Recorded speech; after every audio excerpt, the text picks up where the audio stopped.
বাংলার বঞ্চনা ইস্যুতে শান কেন্দ্রকে ডেডলাইন মমতার পাল্টা দুর্নীতির অভিযোগ এনে ক্যাগ রিপোর্টকে হাতিয়ার করছে বিজেপি। প্রায় 2 লক্ষ কোটি টাকার ইউটিলাইজেশন সার্টিফিকেট না দেওয়ার অভিযোগ রাজ্যের বিরুদ্ধে। ক্যাগের যে কোনো রিপোর্ট খতিয়ে দেখে বিধানসভা পাবলিক অ্যাকাউন্টস কমিটি।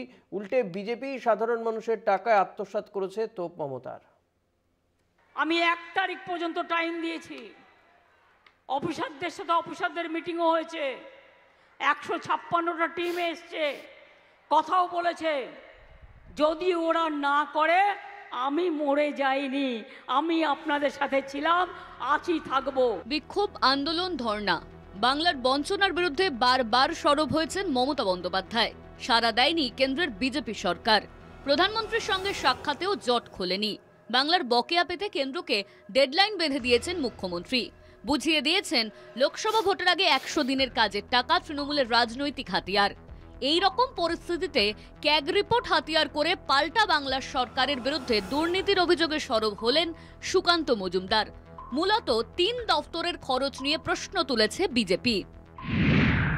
গ্রামোন্নয়ন, নগরায়ন, শিক্ষা।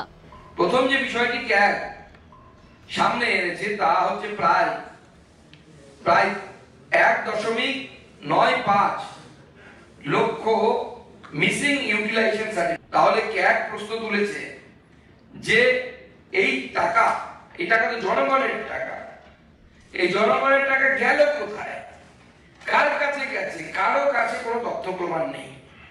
শুধু তাই নয়, এই 1.95 লক্ষ টাকার মধ্যে 18 থেকে 21 শুধু এই স্বল্প সময়ের মধ্যে 1.6 লাখ ইউটিলাইজেশন সার্টিফিকেট রাজ্য সরকার দিতে পারেনি। অ্যাসেম্বলির কমিটি সিএজি রিপোর্ট দেখে, এটা মাথায় রেখো। পাবলিক অ্যাকাউন্টস কমিটি প্রত্যেকটা রিপোর্ট দেখে।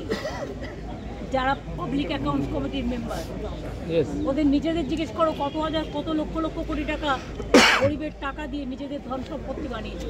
আগে সেটার উত্তর দিই। 2023 থেকে 2024-এর বাজেটে বাংলার জন্য 1 টাকাও বরাদ্দ করেনি কেন্দ্র।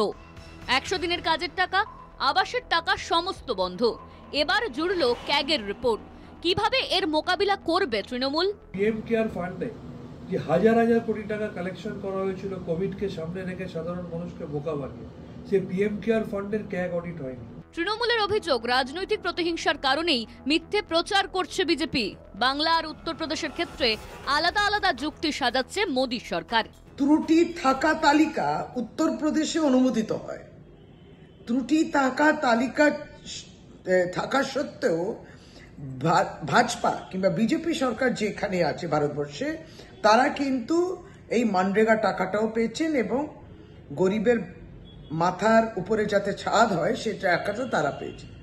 অর্থাৎ আপনারা সিলেক্টিভলি রাজনৈতিক উদ্দেশ্য রেখে আপনারা বঞ্চিত করেছেন বাংলাকে, বাংলার মানুষকে।